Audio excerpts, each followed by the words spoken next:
Có từ từ.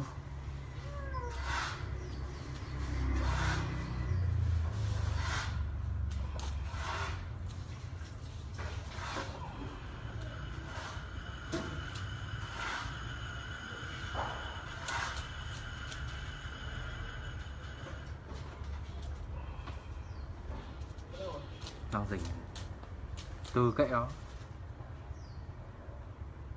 phải như này vào bắt được, vào gần bắt được.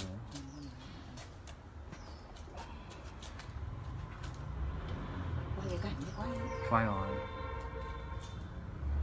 Quay hay. Cái đồng này là mèo gì chứ.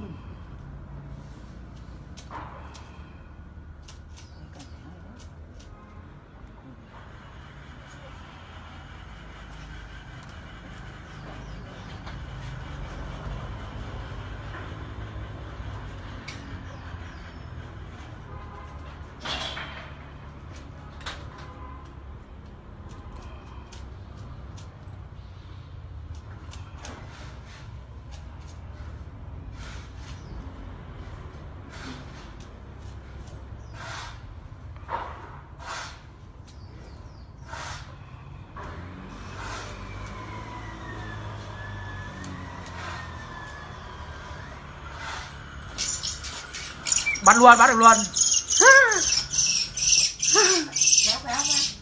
Quay đi.